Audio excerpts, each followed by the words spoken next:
नमस्कार, बहुत बहुत स्वागत है आप सभी का। आप देख रहे हैं TTN 24 न्यूज और मैं हूं आपके साथ स्वाति पारधी। तो चलिए खबरों की शुरुआत करते हैं ये बड़ी खबर के साथ। मुख्यमंत्री भजनलाल शर्मा का यमुना जल समझौते के बाद जयपुर पहुंचने पर भाजपा नेताओं और कार्यकर्ताओं ने स्वागत किया। उन्हें यमुना जल समझौते के लिए आभार व्यक्त किया गया। साथ ही आपको बता दें कि पूर्व नेता प्रतिपक्ष राजेंद्र राठौड़, पूर्व मंत्री राजू कुमार रिणवा और भाजपा जिला उपाध्यक्ष मधुसूदन राजपुरोहित के नेतृत्व में बड़ी ही संख्या में पदाधिकारियों और कार्यकर्ताओं ने मुख्यमंत्री का माल्यार्पण कर अभिनंदन किया। नेताओं ने इस अवसर पर कहा कि यमुना जल समझौता राजस्थान के जल भविष्य को सशक्त बनाने वाला एक महत्वपूर्ण निर्णय है और इससे आने वाले वर्षों में प्रदेश के लाखों लोगों को पेयजल और सिंचाई के क्षेत्र में लाभ मिलेगा, जिससे जल संकट से राहत की उम्मीद जताई जा रही है। भाजपा नेताओं ने मुख्यमंत्री के नेतृत्व की सराहना करते हुए कहा कि राज्य सरकार विकास, सुशासन और जन कल्याण के लिए नए आयाम स्थापित कर रही है। उन्होंने विश्वास व्यक्त किया कि सरकार के इन निर्णयों से प्रदेश के विकास को एक नई गति मिलेगी। चलिए दिखाते हैं आपको ये खास रिपोर्ट। बोलिए भारत माता की, भारत माता की, गंगा माता की, यमुना माता की, आप सभी की। आज के इस बहुत ही ऐतिहासिक और मेरे लिए भावुक इस समय में यहां पर विराजमान हमारे पार्टी के प्रदेश के अध्यक्ष सम्मानीय मदन राठौड़ जी, हमारे उप मुख्यमंत्री प्रेमचंद बैरवा जी, हमारी पार्टी के पूर्व प्रदेश अध्यक्ष, हमारी पार्टी के पूर्व प्रतिपक्ष के नेता और वरिष्ठ नेता, हमारे कैबिनेट के सभी साथीगण और शेखावाटी से आए मेरे भाई और बहनों और सभी पार्टी के मेरे कार्यकर्ता भाई और बहनों, सबसे पहले तो मैं आप सभी का वंदन करता हूं, अभिनंदन करता हूं, आप सभी को मैं प्रणाम करता हूं। मित्रों, कल 29 जून का दिन राजस्थान के लिए एक ऐतिहासिक दिन, क्योंकि हम देखते थे राजस्थान में जब हमारी सरकार आई थी तो हमने सबसे पहले एक रोड मैप बनाया कि राजस्थान में सबसे ज्यादा आवश्यकता किस बात की है। आप सभी की मांग थी कि राजस्थान को अगर पानी मिलेगा तो हमारा राजस्थान आगे बढ़ेगा। हमारे किसान को पानी चाहिए, उद्योग को पानी चाहिए, पीने के लिए शुद्ध पानी चाहिए, पशुधन के लिए पानी चाहिए। हमारी लंबित योजना थी 40-40, 50-50 साल से, क्या हमारी ERCP की योजना हो, क्या हमारे यमुना का समझौता हो, इंदिरा गांधी गंग नहर की सफाई हो, चाहे देवास स्कीम की हमारी योजना हो, माही स्कीम की योजना हो, ब्राह्मणी नदी से हमारे बीसलपुर में पानी लाना हो, या हमारे नर्मदा की स्कीम हो। मित्रों, 2.5 साल के अंदर हमारी सरकार ने इन सभी क्षेत्रों में काम किया है।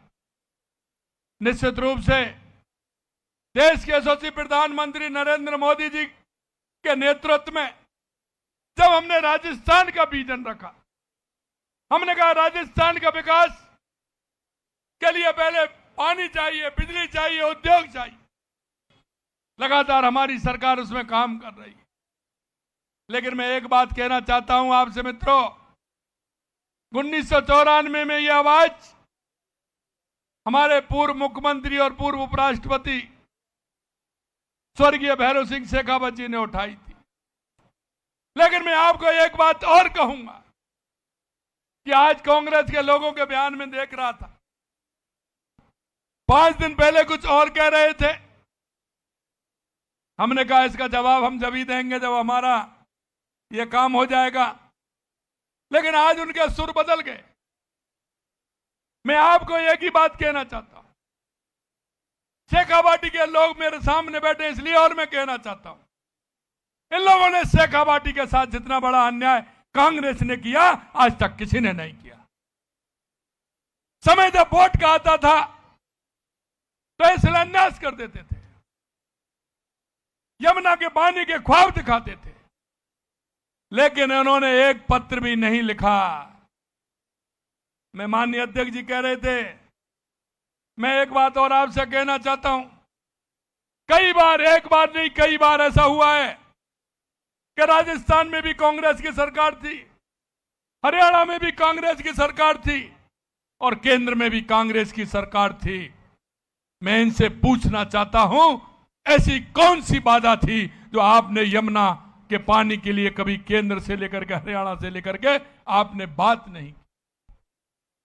जब मैंने ईआरसीपी रामजल सेतु योजना को हम लेकर के आए थे, विधानसभा में जब मैंने बात रखी थी तो हमसे कहा कि आप ईआरसीपी तो ले आए लेकिन यमुना का पानी ला करके दिखाइए। मैंने कहा था कि आप चिंता मत करिए, देश के यशस्वी प्रधानमंत्री नरेंद्र मोदी जी के नेतृत्व में शेखावाटी के अंदर यमुना का पानी लेकर के आएंगे। और मैंने यह भी कहा कि आप देखते जाइए।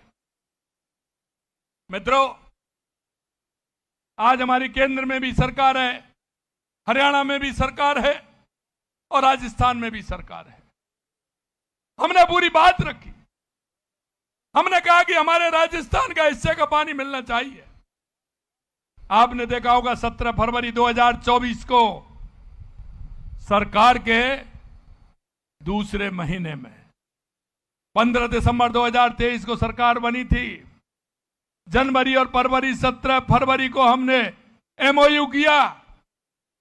उसके तुरंत बाद हमने हरियाणा और राजस्थान की टास्क फोर्स बनाई, क्या किस तरह से पानी आ सकता है, उसकी डीपीआर बनी। कांग्रेस के लोग कहते हैं कैसे आएगा? अरे 34,000 करोड़ रुपए से ज्यादा की योजना है।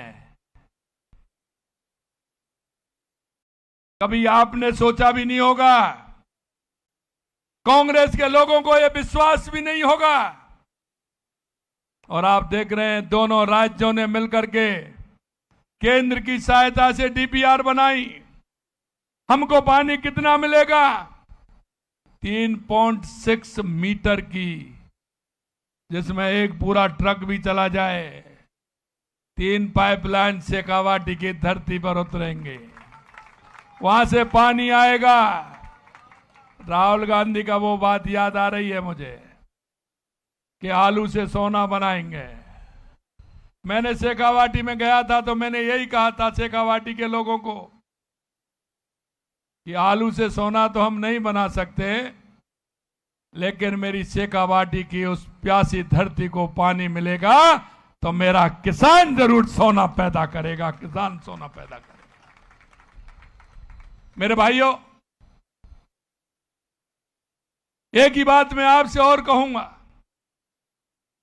कि जिस तरह से आपने, राजस्थान की जनता ने जो हमारे ऊपर भरोसा किया 2.5 साल पहले, मैं आपके माध्यम से एक ही बात कहना चाहता हूं, एक भी वादा ऐसा नहीं होगा, वायदा से 1% 1% कम नहीं करेंगे, सबाया काम करके देंगे। यह मैं आपको विश्वास दिलाता हूं, क्योंकि आपको पता है मोदी है तो, मोदी है तो, मोदी है तो, और यही विश्वास हमें राजस्थान की जनता को दिलाना। मेरे भाइयों, मैं आगे और भी आपको कहना चाहता हूं, 4 तारीख को एक बहुत बड़ा काम भी होने वाला है।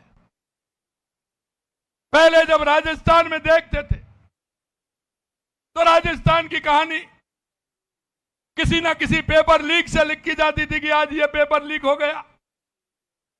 किसी दिन कोई भ्रष्टाचार की कहानी आती थी,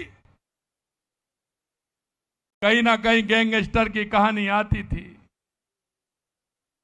कहीं ना कहीं महिलाओं के साथ अत्याचार की कहानी आती थी। मेरे भाइयों, 2.5 साल से राजस्थान में यह आती है कि आज दूसरा रोजगार मेले के माध्यम से ये लोगों को नियुक्ति पत्र मिलने वाला है। आज आवाज आती है कि राजस्थान में इतना काम हो गया। आज आवाज आती है कि ईआरसीपी से लेके, यमुना समझौता से लेके, देवास स्कीम से लेकर के, ब्राह्मणी स्कीम से लेकर के, सोम कमलाओं के माध्यम से जवाई बांध की से लेकर के, और हमारी इंदिरा गांधी गंग नहर में पानी के लिए 5,000 करोड़ रुपए देने के बाद से ये सारी बातें आपको सुनाई देती है। राजस्थान के अंदर बिजली का उत्पादन कितना हो रहा है आपको यह सुनाई देता है? अरे आपको यह तो लगता है कि मुख्यमंत्री दिल्ली जाता है, लेकिन कभी इस पर किया क्या कि आपने 5 साल में 3,900 मेगावाट बिजली पैदा की थी और 2.25 साल में हमने 12,000 मेगावाट बिजली पैदा की। मैं राजस्थान के किसान भाइयों को कहना चाहता हूं, उद्योगपतियों को भी कहना चाहता हूं, हमने कहा 2027 में दिन में बिजली देंगे, लेकिन 26 जिलों में हमने देना प्रारंभ कर दिया है। और आप महसूस करते होंगे कि राजस्थान में बिजली की कोई कमी नहीं है। 3 महीने से जब बिजली की ज्यादा आवश्यकता है तो हम दूसरे प्रदेशों को बिजली देने का काम कर रहे हैं। यह भारतीय जनता पार्टी की सरकार होती है। देश के प्रधानमंत्री नरेंद्र मोदी जी के नेतृत्व में लगातार हमारी सरकार काम कर रही है। इस समझौते के लिए मैं माननीय प्रधानमंत्री जी के निर्देशन पर देश के यशस्वी गृह मंत्री और सहकारिता मंत्री माननीय अमित शाह जी ने, माननीय हमारे जल शक्ति मंत्री CR पाटिल जी ने, मेरे मित्र हरियाणा के मुख्यमंत्री माननीय नायब सिंह सैनी जी ने ये कल जो तोहफा दिया है, मैं सभी को बहुत बहुत शुभकामनाएं देना चाहता हूं। राजस्थान की 8 करोड़ जनता की तरफ से शुभकामनाएं देना चाहता हूं।